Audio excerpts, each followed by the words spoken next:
Lara, and welcome back to Making Number Sense Make Sense. Today I'm going to talk to you about how digital planning, digital unit planning, changed my life. A little dramatic, but it really did. Now that I'm a couple years down the line, it's so much easier to just pick up where we left off the previous year, do some tweaks here and there, and I can really focus on refining my lessons versus having to come up with everything from scratch or be like, oh, what did I teach for that? What did I use for that? It's all in one place.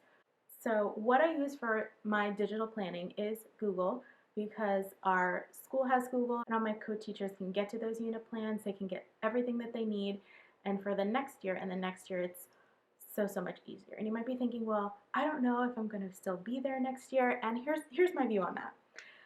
I know how hard it was being a first year teacher or switching to another grade level. And if somebody leaves you something, you don't necessarily have to use it, but it's nice to have everything kind of in one place that anybody could just pick it up, start looking through, get the things that they need to make their planning a little bit easier, because everybody knows teachers do not have time to be planning everything from scratch. So now I'm going to show you how I go about planning digitally. Okay, so I'm using patterns for this example of how I would go about creating a digital unit plan from scratch. So we'll start off with doing docs.new. I've played around with doing this in slides and docs. I feel like for this purpose, docs is easier. So now we're going to use patterns as an example. First thing I'm going to do is change the layout of this page from portrait to landscape so I have more room this way so I can see. To landscape. Okay. So when I'm starting a unit, first thing you need to think about, or first thing I think about at least, is what is the standard that I'm hitting right now. So this is my patterns unit plan.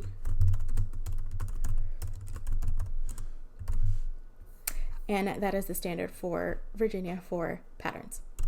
So the next thing I need to think about is what my weeks are going to look like. So the next thing I'm going to do is insert a table. So in this table, I have to think about how many columns I want. Do I want one for each day, just for the week? So what I want is one that says like week 1, and then like Monday, Tuesday, Wednesday, and kind of what I'm doing. Just a brief overview. This is not the full lesson. It's just kind of like, this is what we're doing. This is where my link is. So for my table, this is just for me personally. I want, well, obviously the 5 days of the week, but I also need a column for kind of like what it is that we're working on, a column for just overall week, and then going down this way, I want a space for the title. So that's my first one. I need a space for my warm up, my lesson, and my station. And I can always change this if I need to. So this is going to be week 1. Monday, Tuesday,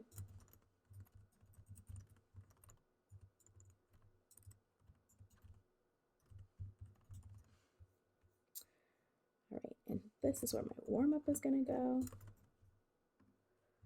Lesson and my new station or center.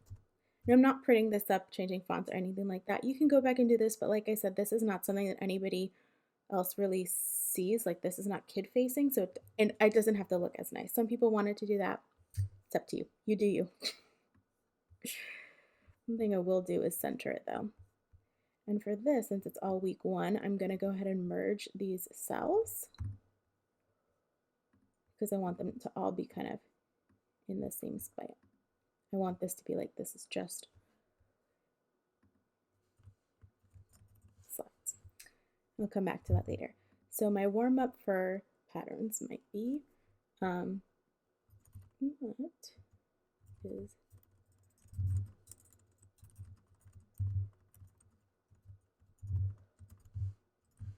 this is something I would use.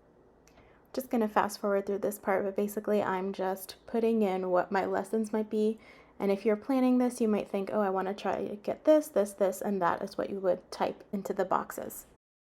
And then after that, I need to think about the stations that I have. So one thing that I want to mention before we go on is I already have in my head, so when I'm planning this and just kind of putting all of this together in one place, I kind of already have in my head like what it is I need the kids to be able to do and kind of what my lessons are going to be, and I'll show you that in a second.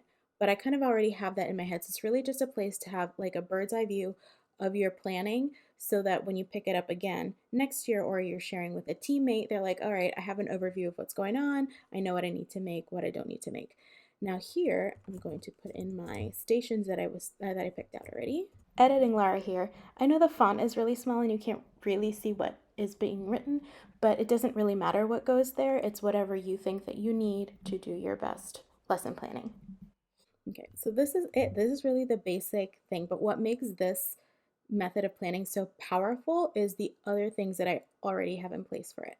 So in my Google Drive, I have every station that I was going to use, like the PDFs and everything, all in one place so that when I need to grab something, I don't need to be running around looking for the copy. Like I already know where everything is. And if someone else is like, oh, that was a cool station, can I have that? I was like, yeah, sure, I'll send you the link. It's already in. So the first thing here is I'm going to start to link, and this is kind of where the magic happens. This is where all the linking happens. It really comes to life and is easier to use. So here I'm going to link the slides that I have for this entire week that I've already created.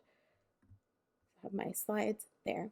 And then the lesson and the warm up, all of that stuff is already in my slides, so I don't have to link it again. And these are the slides for the whole week.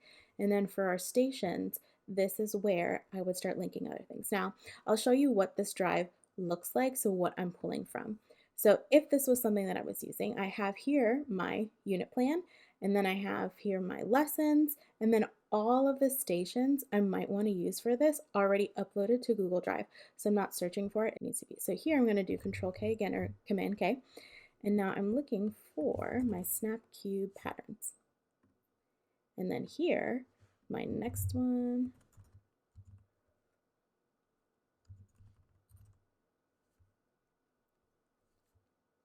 dice cube because I can't find my spinner pattern right now.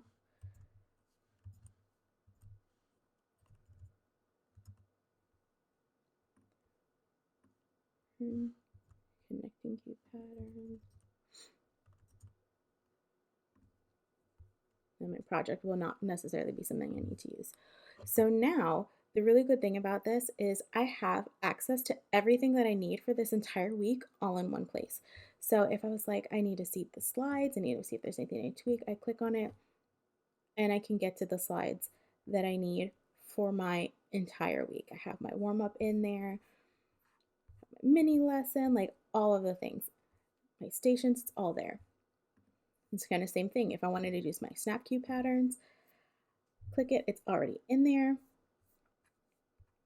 And I have the hard copy or the original of these things, not a hard copy, digital copy of all these things. So if I lost it, I don't know where it is, I could just print it off again.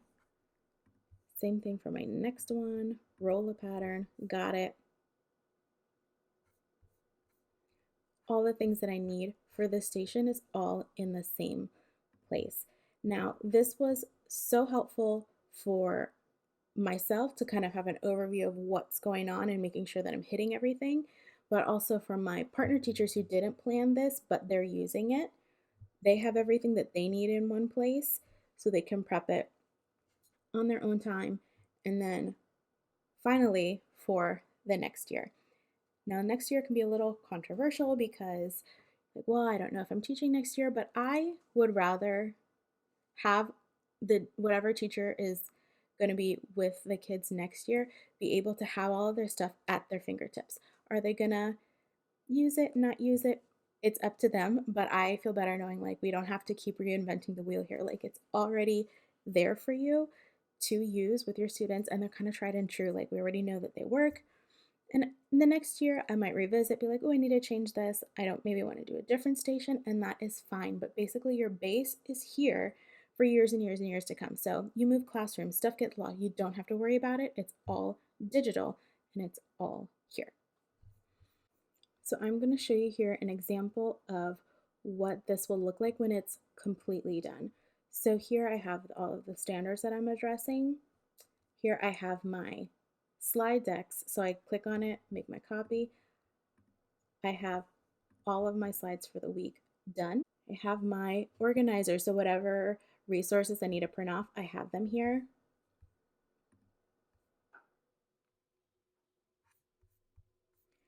have my graphic organizers. I could print those off nice and simple.